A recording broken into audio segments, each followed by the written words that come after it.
नमस्कार. श्री स्वामी समर्थ. स्वामी महाराज तुमच्या सर्व चांगल्या इच्छा पूर्ण करो ही स्वामींच्या चरणी प्रार्थना करते आणि आजच्या या व्हिडिओला सुरुवात करते. रोजची देवपूजा कशी करावी हा प्रश्न बऱ्याच जणांना पडतो व बरेच जण असं का तसं का, यांनी असं सांगितलं त्यांनी तसं सांगितलं, मी इथे असं ऐकलं आहे किंवा मी कोणाला वेगळ्या पद्धतीने करताना बघितलं आहे, माझी पद्धत वेगळी आहे.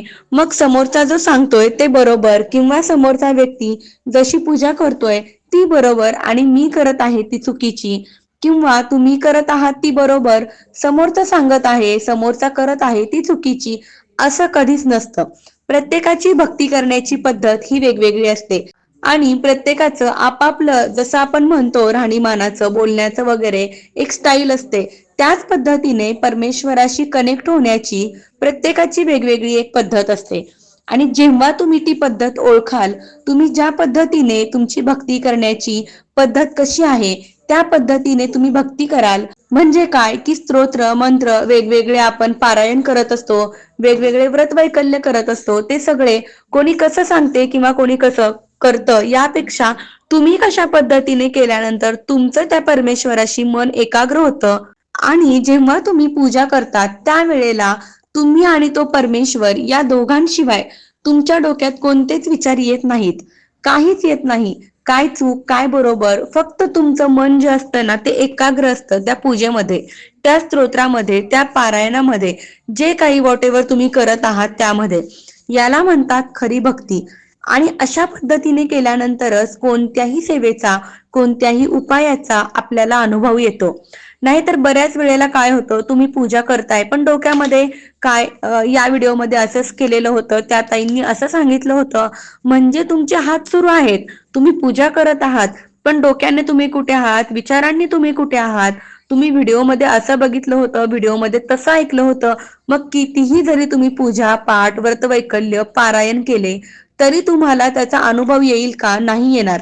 कारण तुमचं मन एकाग्र झालं नव्हतं त्या सेवेमध्ये, तुम्ही त्या परमेश्वराशी एकरूप झालेच नव्हतात मनाने. मग तुम्हाला अनुभव कसा येईल? ही चूक कुठेतरी लक्षात घ्यायची. आणि जे काही अगदी रोजची देवपूजा असू द्या, रोजची नित्यसेवा असू द्या, जी कोणती तुम्ही स्तोत्र मंत्र पारायण करता, व्रत वैकल्य पूजा करता, त्यामध्ये ही एक गोष्ट लक्षात ठेवा, म्हणजे तुम्हाला छोट्यातली छोटी असू द्या, मोठ्यातली मोठी उपाय सुद्धा असू द्या, काही असू द्या, त्याचा अनुभव जे आहे ते येऊ लागतील आणि स्वतः तुम्ही अनुभवाल. पण त्या परमेश्वराशी एकरूप होणे गरजेचे आहे. आणि त्याही पेक्षा महत्वाचा आहे तो म्हणजे विश्वास. आता रोजची देवपूजा करताना सुरुवातीला काय करायचं आहे, दिवा धूप अगरबत्ती जे काही तुम्ही लावता ते लावून घ्यायचं आहे. कारण कोणतंही व्रतवैकल्य, कोणतीही पूजा नैवेद्य सुद्धा जेव्हा अग्नी प्रज्वलित असेल, दिवा प्रज्वलित असेल, अग्निदेवाच्या साक्षीने आपण दाखवतो, पूजा व्रत वैकल्य करतो, तेव्हा ते देव स्वीकारतात असं म्हटलं जातं. म्हणून सुरुवातीला दिवा लावून घ्यायचा. बरेच जण काय करतात, सगळी पूजा झाल्यानंतर शेवटी दिवा लावतात आणि असंच सोडतात, पण असं नाही करायचं. सुरुवातीला दिवा धूप अगरबत्ती जे काही आहे ते तुम्ही लावून घेतलं पाहिजे. बसायचं आहे, आसन घ्यायचं आहे. तुमचं देवघर छोटं असू द्या मोठं असू द्या, देवघरात कितीही देव असू द्या, पण नेहमी आपलं जे आसन आहे, आपण जे बसलेलो आहोत, त्यापेक्षा देवांचं देवपूजा करण्यासाठी तुम्ही जो काही पाठ चौरंग घेताय तर ते देवघरापेक्षा छोटा असावा. आणि देवघर जे आहे ते आपल्या आसनापेक्षा, देवाचं आसन किंवा देवघर हे नेहमी उंच असावं. देव खाली ठेवलेले आणि आपण पाटावर बसलेले, म्हणजे आपण उंच आणि देव खाली असं कधीही नसू नये. नेहमी आपलं आसन खाली आणि देव आपल्यापेक्षा थोड्या उंच आसनावर असावेत. ही एक गोष्ट महत्वाची आहे देवपूजा करताना. रोजची देवपूजा करताना सुरुवातीला आचमन करायचं आहे. 3 वेळा हातावर पाणी घ्यायचं आहे. आचमन तुम्हाला माहिती आहे, मंत्र म्हणायचा आणि पाणी पिऊन घ्यायचं. तुम्हाला येत नसेल काही हरकत नाही. जे आपले देवघरातले देव आहेत त्यांचे फुलं काढून घ्यायचे आहेत. आदल्या दिवशीचे जे काही निर्माल्य आहेत ते काढून घ्यायचे आहे, एका जागी जमा करायचे आहेत. त्या सगळ्या मूर्ती ज्या आहेत त्या ताटलीमध्ये, तामणामध्ये, जिथे कुठे तुम्ही घेता त्यामध्ये घ्यायच्या आहेत. आणि सगळ्या मूर्तींचे फोटोचे सुरुवातीला गंध पुसून घ्यायचे आहेत. जो आपला देव साफ करायचा कपडा असतो त्याने सगळे गंध पुसून घ्यायचे आहेत. किंवा एक फूल घ्यायचं, ताजं फूल, शिळं फूल घ्यायचं नाही, काल अर्पण केलेलं फूल घ्यायचं नाही. ताजं फुल घ्यायचं आणि त्या फुलाने सर्व देवांच्या मूर्ती आहेत, फोटो आहेत, त्याचा सुरुवातीला गंध काढून घ्यायचा. त्यानंतर ताम्हणामध्ये हे छोटासा चौरंग बघा, आजकाल पूजा साहित्याच्या दुकानामध्ये सहज मिळतो. तो चौरंग मध्यभागी ताम्हणामध्ये ठेवायचा. त्याच्यावर एक एक मूर्ती ठेवायची. सगळ्या मूर्ती एकत्र ताम्हणामध्ये ठेवून त्यांना एकत्र अंघोळ घालायचे नाही. काय करायचं तर आपण चौरंगावर, तुमच्याकडे चौरंग नसेल तर लगेच मार्केटमध्ये जाऊन आणायचा का? नाही, काही गरज नाही. तुमच्याकडे पेला असेल, वाटी असेल, ती तुम्ही ताम्हणामध्ये उलटी ठेवा आणि त्याच्यावर तुम्ही मूर्ती ठेवून स्नान घातलं देवांना तरी सुद्धा चालेल. सुरुवातीला गणपतीची मूर्ती घ्यायची, गणपतीला स्नान घालायचं. हा सुद्धा प्रश्न बऱ्याच जणांना पडतो की रोजची देवपूजा करत असताना कोणते स्तोत्र मंत्र म्हणावेत. तर सुरुवातीला गणपती स्तोत्र म्हणायचा. तुम्हाला गणपती स्तोत्र येत नसेल तर तुम्ही ओम गण गणपते नमः, ओम गण गणपते नमः हा मंत्र म्हणायचा. 1-2 मिनिट काही मोजून किती वेळा म्हणावा असं काही नाहीये, कितीही वेळा म्हणू शकता. किंवा वक्रतुंड महाकाय सूर्यकोटी समप्रभ निर्विघ्नं कुर्मे देव सर्व कार्येषु सर्वदा या प्रकारे आपण पूजेची सुरुवात केली. त्यानंतर सर्व मूर्त्या एक झाले की एक आपण स्वच्छ स्नान घालून घ्यायचं, फोटो पुसून घ्यायचे आणि हे म्हणत असताना गणपती स्तोत्र झाल्यानंतर जे कोणते स्तोत्र मंत्र तुम्हाला येतात, मुखपाठ आहेत, ते तुम्ही म्हणू शकता किंवा तुम्ही जे दररोज म्हणतात ते तुम्ही म्हणू शकता. आता मी म्हणत नाही की या व्हिडिओमध्ये जे मी तुम्हाला सांगत आहे तेच तुम्ही म्हणा. तुम्ही जे म्हणताय ना ते योग्य आहे, बरोबर आहे. पण एक चेक करा की तुम्ही जे मंत्र स्तोत्र देवपूजा करताना म्हणतात त्याच्यामध्ये तुमच्या कुलदेवीचा मंत्र, तुमच्या कुलदेवताचा मंत्र आणि तुमच्या गुरुचा मंत्र आहे का? तो नसेल तर आवर्जून ऍड करा. कारण आपले सांसारिक प्रश्न सोडवण्यासाठी, सांसारिक सुख, सगळ्या गोष्टी व्यवस्थित संसारामध्ये असण्यासाठी किंवा होण्यासाठी आपली कुलदेवी, कुलदैवत यांचा आशीर्वाद, त्यांची कृपा आपल्या कुटुंबावर असणं गरजेचं आहे. आणि आपली कुलदेवी, कुलदैवत यांची कृपा आपल्यावर राहावी यासाठी त्यांचं नित्य स्मरण सुद्धा करणे गरजेचे आहे.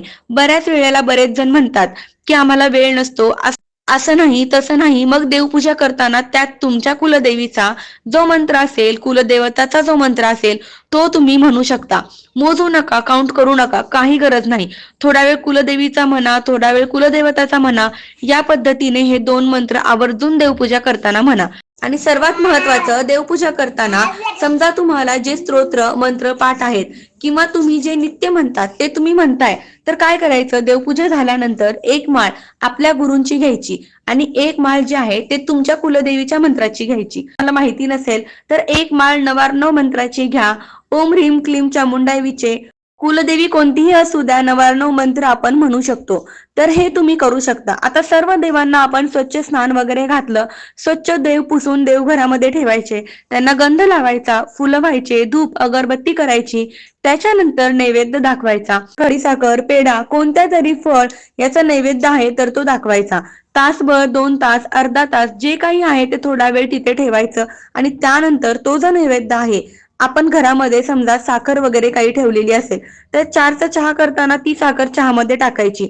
रोजच्या रोज दाखवलेला नैवेद्य तो तसाच लोळत आहे, त्याच्यानंतर तुम्ही फेकून देत आहात, असं करू नका.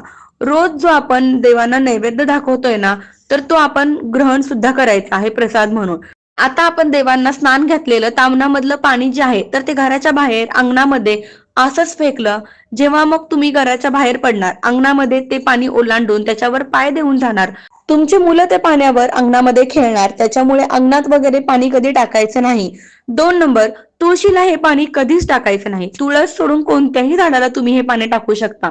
आणि देवांना स्नान घातलेलं जे पाणी असतं ना, ते अगोदरच आपण कुंकू वगैरे गंध जे आहे ते काढून घेतलेलं आहे, त्यानंतर देवांना स्नान घातलेलं आहे. त्याच्यामुळे हे देवांना स्नान घातलेलं पाणी हे एक प्रकारचं तीर्थ असतं. माझ्या घरामध्ये तर ना, माझ्या आई वडील असतील, माझे सासू सासरे असतील, आजी आजोबा असतील, जे कोणी असतील, ते देवपूजा झाल्यानंतर ते पाणी अगदी घोटभर, ठेंबर असं हातावर घेतात आणि ते तीर्थ म्हणून पितात. तर हे तीर्थ म्हणून, एक आशीर्वाद म्हणून तुम्हाला प्यायचं असेल तर तुम्ही पिऊ शकता, कंपल्सरी नाहीये. माझ्या घरी केलं जातं म्हणून मी तुमच्यासोबत शेअर केलेलं आहे की एक देव आशीर्वाद म्हणून ते घेतात. नाहीतर बाकी काय करायचंय की तुम्हाला तुळस सोडून कोणत्याही झाडाला तुम्ही टाकू शकता, पण हे पाणी जेव्हा आपण तुळशीत टाकतो, अंगणात टाकतो, ते पाणी पायाखाली येतं, ओलांडलं जातं. तर जे काही आपण आजकाल बघा पुण्य मिळावं म्हणून जे काही सेवा वगैरे सगळ्या करतो, तर या उलट मग ह्या अशा गोष्टी केल्यामुळे त्याच्या आपल्याला दोष लागतात आणि मग आपण म्हणतो की मी कितीही देवदेव केलं तरी मला काहीच फायदा होत नाही. पण कळत न कळत आपल्याकडून अशा चुका होत असतात. म्हणून ह्या चुका टाळण्याचा प्रयत्न करा आणि दररोजच्या देवपूजेमध्ये कुलदेवी, कुलदैवत आणि आपल्या गुरूंचा मंत्र आवर्जून ठेवा. आणि शक्य झालं तर तुमची कुलदेवी आणि कुलदैवत यांचे जे स्तोत्र असतील ते सुद्धा तुम्ही आवर्जून मुखपाठ करा. आणि रोजची देवपूजा करताना तुम्ही म्हणा, बघा तुमचा दिवस जो आहे ना तो खूप चांगला जाईल. आणि नित्य कुलदेवी, कुलदैवत, आपले गुरु यांची सेवा केल्याने तुमच्या आयुष्यामध्ये सकारात्मक बदल होताना सुद्धा तुम्हाला बघायला मिळेल. व्हिडिओ आवडला असेल तर नक्की चॅनलला सबस्क्राईब करा, लाईक करा, शेअर करा. चॅनलवरती नवीन असाल तर नक्की चॅनलला सबस्क्राईब करा. भेटूया अशा एका नवीन माहिती सोबत. तोपर्यंत श्री स्वामी समर्थ.